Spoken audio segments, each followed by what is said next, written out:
Pode mulher ser pastora na igreja? Sim ou não? O livro de Gálatas, no capítulo 1, verso 8, nos revela: mas, ainda que nós mesmos, ou um anjo do céu, vos anuncie outro evangelho, além do que já vos anunciamos, seja anátema. Ao entrar nesse assunto, deixo um parecer bem claro, que toda a narrativa desse contexto não está tratando-se do que ampara a Constituição brasileira, mas sim a Constituição divina, a Bíblia Sagrada, regra de fé para os fiéis, que nos esclarece os ministérios do reino celestial. Não se trata da lei terrena, e sim da lei divina, um trabalho garantido pelo Espírito Santo, qual me inspirou com autoridade no nome do Senhor Jesus Cristo, porque sem ele seria impossível realizar esta obra tão especial e profunda, cujo tema é tão forte e significativo. Pode mulher ser pastora na igreja? Sim ou não? Mas, em Romanos capítulo 12, verso 2, nos diz assim: não vos conformeis com este mundo, mas transformai-vos pela renovação do vosso entendimento, para que experimenteis qual seja a boa, agradável e perfeita vontade de Deus. Amado ouvinte, o sistema do mundo é um sistema embrutecido, enegrecido, é um mundo globalizado, recheado de valores invertidos, onde seres pensantes estão embriagados pela mídia, envolvidos de tal forma por ela que há um certo domínio, cegando o intelecto. Vidas com entendimento tão corrompidos que são guiadas por caminhos obscuros. Por isso, famílias estão faceladas, deterioradas, sem discernimento, aceitando o certo como errado e o errado como certo. Almas cambaleando na contramão dos princípios de Deus. O ter subestimando e subjugando o ser. Por isso, é preciso voltar-se para Deus e conhecer o seu caminho e como nele caminhar. Descobrir o porquê da nossa existência e o objetivo real do nosso Deus em criar homem e mulher. Vamos mergulhar nesta água que é a palavra do nosso Deus e descobrir a vontade soberana do Criador concernente ao homem. Vemos que no capítulo 1 de Gênesis, no versículo 26, a vontade soberana de Deus está revelada na formação do homem. Um ser criado para quê? Para dominar com toda a autoridade, segundo a vontade do Senhor Deus, na expectativa de que o homem correspondesse como cabeça, posição a qual o Senhor o outorgou. E por certo Deus, o Senhor não abre mão dessa administração e vai continuar requerendo das mãos do varão a prestação de contas da autoridade que lhe foi delegada. Lá na frente, o Senhor Deus confere ao homem mais responsabilidade, mais trabalho e maior autoridade. Por quê? Leamos Gênesis, capítulo 2, versos 18. Disse o Senhor Deus: não é bom que o homem esteja só. Far-lhe-ei uma adjutora para que lhe corresponda. Isso porque Deus não se esqueceu do vaso mais fraco. Medite em 1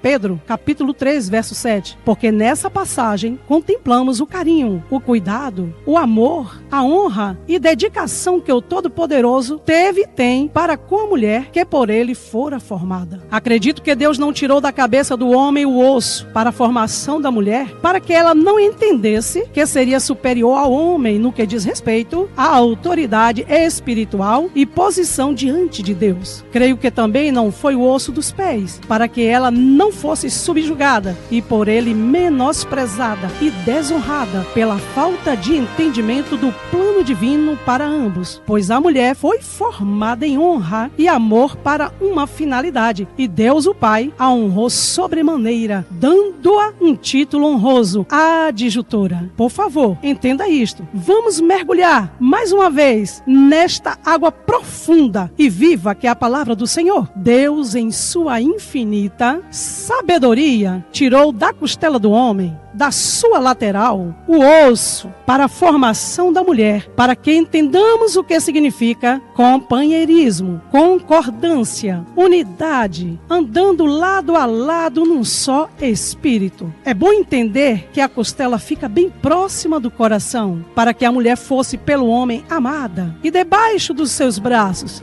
para que não lhe faltasse a proteção e o zelo. pois é direito seu de ser amparada, protegida, direcionada, porque essa é a vontade soberana de Deus. Entenda, vontade soberana e não permissiva de Deus. Por ser a mulher para o Senhor Deus, faz o mais fraco, porém valoroso. Uma observação, note bem, o homem foi formado do barro, feito pelas mãos de Deus. Já a mulher foi feita da costela do homem, também pelas mãos do próprio Deus. Olha aí a diferença.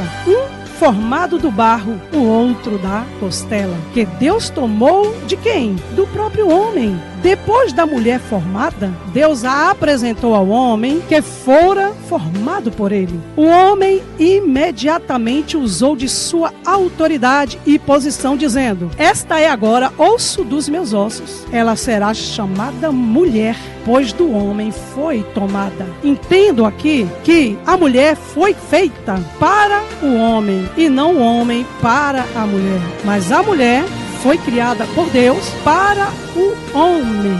Que mistério lindo é esse! Isto significa princípio divino ou princípio bíblico e não pode ser mudado. Regra tem exceção e princípio não tem. Ninguém pode mudar o que está registrado nas Sagradas Escrituras. Observe, o homem foi criado primeiro. Como primeiro é o cabeça, é dominador, é direcionador, é administrador, é líder, pois foi assim que Deus desejou que fosse. Note que quando Eva pecou, o Senhor Deus procurou primeiro quem? Procurou primeiro Adão.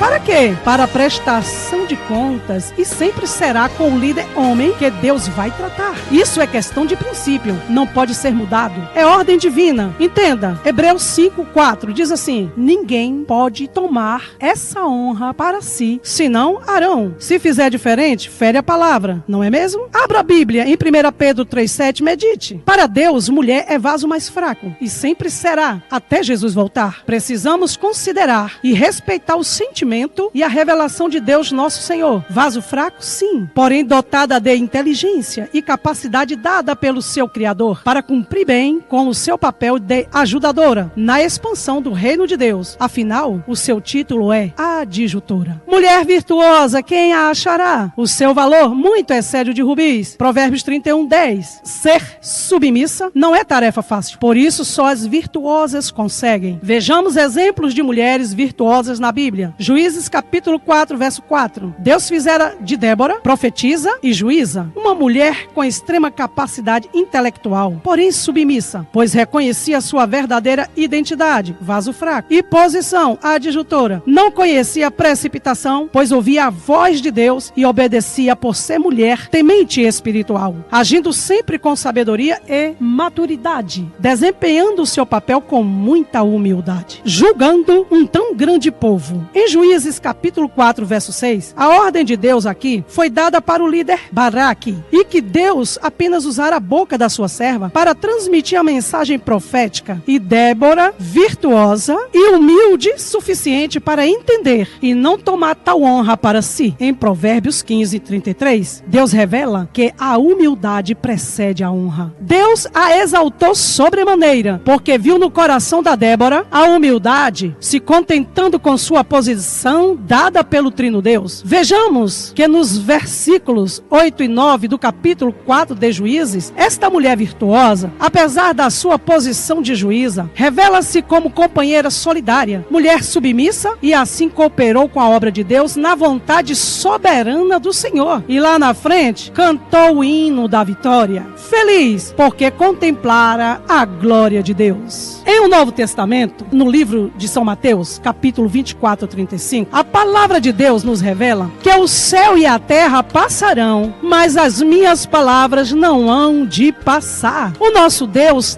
não mudou, por isso continua operando através do vaso mais fraco dentro da igreja, honrando as suas servas. Em Lucas capítulo 8, versos 1, 2, 3, temos exemplos de mulheres virtuosas que serviram ao Senhor Jesus com seus bens. Mulheres comprometidas com o reino de Deus, como Joana, mulher de fama e posição social, pois era casada com o procurador de Herodes. Susana e Maria, chamada Madalena, mulheres que romperam barreiras para servir ao Senhor Senhor Jesus, honrando a Deus e por Ele sendo honradas na sua devida posição. Essas mulheres aqui apresentadas não feriram a palavra, não feriram a sã doutrina do Senhor Jesus. Em Atos, capítulo 9, verso 36, revela mais uma mulher que esperava em Deus, mulher de fé e amor, que com boas obras cooperava com o reino de Deus. Era discípula, isto é, aluna do mestre. A palavra revela que Dorcas estava cheia de boas obras. A palavra revela que Dorcas estava cheia de boas obras. Deus operava através dos seus atos de bondade e amor. E assim ela cooperava com a obra de Deus, com submissão, honrando a sua verdadeira identidade, vaso fraco, e posição, a adjutora, sem ferir a sã doutrina dos apóstolos. Em Mateus, capítulo 28, de 1 a 7, vemos o ide específico do Senhor Jesus para as mulheres. Uma ordem divina. Grande foi e é o prazer do mestre em comissionar e enviar missionárias para o campo com total apoio do seu pastor e a igreja local no cumprimento do ide, numa missão específica de ganhar almas para o reino dos céus, exercitando os dons e o fruto do Espírito Santo. Missionárias, mulheres que esperam em Deus, trabalham para Deus, engrandecem a Deus e cooperam com sua igreja local, reconhecendo o seu pastor e a ele obedecendo sem ferir a sã doutrina dos apóstolos, a qual o Senhor Jesus ensinou e exemplificou. Maravilha! Poderosa é a palavra do nosso Deus. Vamos aprender mais. Vamos aprender sobre ministério apostólico. Leamos em 2 Timóteo, capítulo 2, versos 1 e 2. Tu, pois, meu filho, fortifica-te na graça que há em Cristo Jesus, e o que de mim, através de muitas testemunhas ouvistes, confia-o a homens fiéis, que sejam idôneos para também ensinar aos outros. Note bem, uma palavra de pastor para pastor. Em se tratando de ministério do Senhor Jesus, com exemplo apostólico, vejamos e entendemos uma coisa. Existem os oficiais da igreja, e a palavra de Deus declara em Efésios, capítulo 5, 23, que o Senhor Jesus, o cabeça da igreja, portanto, como cabeça, ele orienta e dirige todo o corpo. Ninguém na igreja pode ter maior autoridade do que ele. O Senhor Jesus foi quem estabeleceu o seu ministério e seus ministros. O apóstolo Paulo relacionou 5 ministérios dados por Jesus à sua igreja. Vejamos em Efésios 4, versículo 11. Apóstolos, profetas, evangelistas, pastores e mestres ou doutores. Nota-se que o nome pastores está no masculino. O Senhor Jesus não relacionou nenhum nome feminino para o seu ministério apostólico. Só relacionou homens. Só nomeou homens. Na sua ascensão aos céus, os apóstolos permaneceram na sã doutrina, elegendo varões, dando continuidade ao ministério pastoral. No capítulo 22, versos 18 e 19, no livro de Apocalipse, adverte-se que, se alguém lhes acrescentar alguma coisa, Deus lhe acrescentará as pragas que estão escritas neste livro. E se alguém tirar quaisquer palavra do livro desta profecia, Deus retirará a sua parte da árvore da vida e da cidade santa que estão escritas neste livro. Atenção, é perigoso e comprometedor alterar aquilo que Deus já deixou pronto. Nós, homens e mulheres, somos apenas servos e Deus é o Senhor daquele que se diz servo. O servo presta tão somente obediência ao seu Senhor. Em Lucas capítulo 13, 24, Jesus declara que temos que nos esforçar por entrar na porta estreita. Paulo, inspirado pelo Espírito Santo, deixou escrito no livro de 2 Timóteo, capítulo 4, versículo 3 e 4, que virá tempo em que não suportarão a sã doutrina, mas tendo comichão nos ouvidos, amontoarão para si doutores, conforme as suas próprias concupiscências, ou seja, desejos ou ambições, e desviarão os ouvidos da verdade, voltando às fábulas.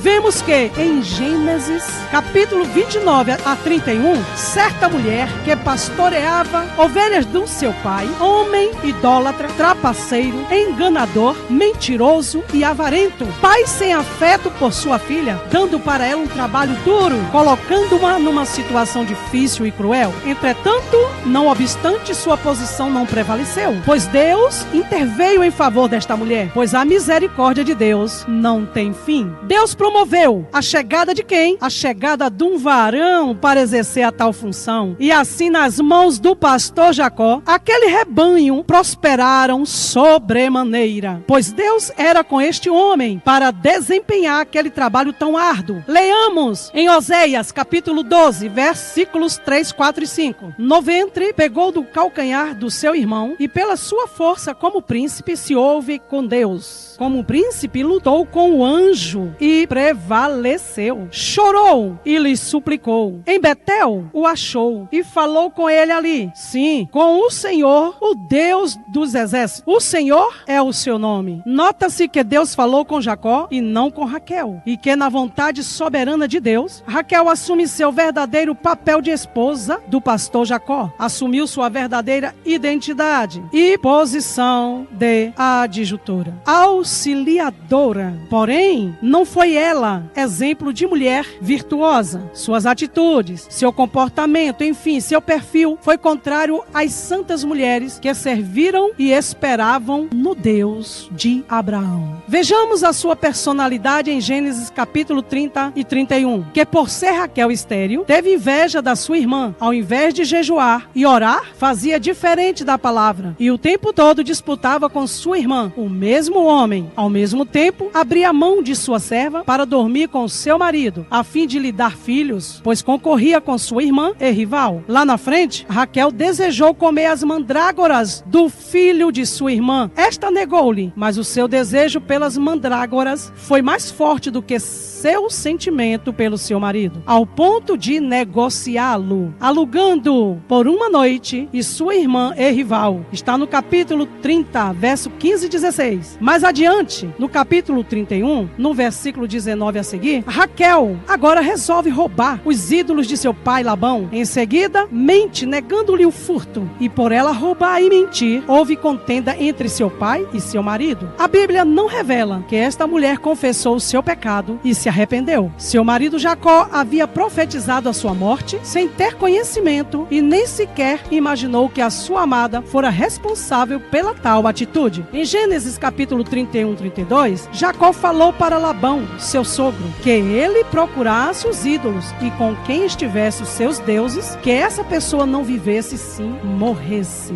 Em Gênesis capítulo 35, versos 19, revela a morte daquela que não se arrependeu. Ele, apesar de muito amá-la, não pôde salvá-la. A Bíblia revela que aquele que confessa e deixa alcançará misericórdia. Leiamos o que o Senhor Deus diz para o seu povo em Jeremias capítulo 8, versículo 4 ao versículo 8. Preste bem atenção. Dize-lhes mais, assim diz o Senhor: cairão os homens e não se tornarão a levantar? Desviar-se-ão e não voltarão? Porque, pois, se desvia este povo de Jerusalém com uma apostasia contínua? Retém o engano, não quer voltar. Eu ouvi atentamente, mas não falam o que é reto. Ninguém há que se arrependa da sua maldade, dizendo: que fiz eu? Cada um se desvia na sua carreira, como um cavalo que arremete com ímpeto na batalha. Até a cegonha no céu conhece os seus tempos determinados, e a rola, e a andorinha, e o grou observam o tempo da sua ribação. Mas o meu povo não conhece o juízo do Senhor. Assim disse o Senhor. Segundo a palavra de Deus, entende-se que Deus só tem compromisso com aqueles que se arrependem. Em Ezequiel, capítulo 18, versículo 31 e 32, o imperativo é: lançai de vós todas as vossas transgressões com que transgredistes, e criai em vós um coração novo e um espírito novo. Pois, por que morrereis, ó casa de Israel? Porque não tomo prazer na morte do que morre, diz o Senhor Jeová. Arrependei-vos, pois, e vivei. Nós somos o Israel espiritual de Deus. Acredita-se que obedece quem tem juízo, e a igreja, como noiva, presta submissão ao seu noivo, o Senhor Jesus, que a amou, que a si mesmo se entregou por ela, para a santificar pela palavra, a fim de apresentá-la a si mesmo sem mácula, mas santa e irrepreensível. Confira em Efésios capítulo 5, 22 a 27. Segundo a palavra de Deus, a função dos pastores é de preparar e apresentar as ovelhas ao sumo pastor, o Senhor Jesus Cristo, o qual requererá das mãos daquele que for escolhido pelo sumo pastor para apacentar e prestar contas do rebanho naquele grande dia. 2 Coríntios capítulo 11, verso 2. Este homem de Deus terá que apresentar uma igreja gloriosa, como uma virgem pura para Cristo. O pastor é aquele homem escolhido por Deus a uma obra especial, a exemplo de batismo, ceia, unção, consagração de obreiros, realização de matrimônios. São trabalhos específicos realizados pelo varão, ou seja, pelo pastor. À luz da palavra de Deus, revelada nas páginas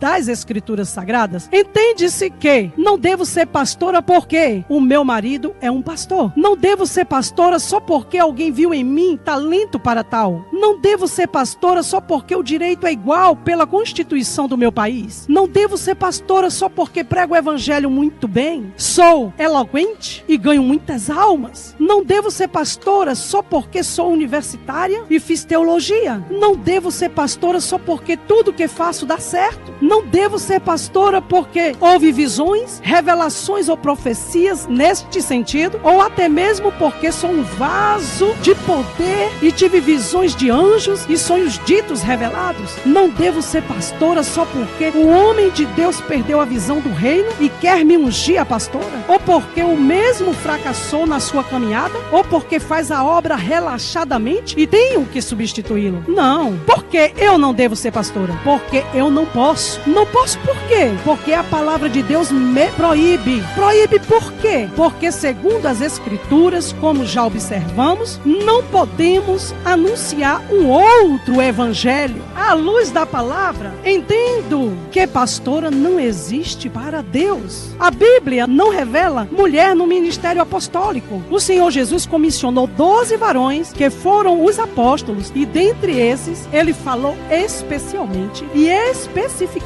para um homem e disse: também eu te digo que tu és Pedro e sobre esta pedra edificarei a minha igreja e as portas do inferno não prevalecerão contra ela. Você confere esta realidade em Mateus capítulo 16, verso 18. Essas foram as palavras de Jesus direcionado para o pastor Pedro. No livro de Apocalipse revela que João encontrava-se na ilha de Pátimos quando recebeu a revelação de Jesus Cristo, referente às 7 igrejas da Ásia Menor e aos 7 anjos, que significa os 7 pastores. À luz da palavra de Deus, vemos que de Gênesis ao Apocalipse não existe mulher com ministério pastoral.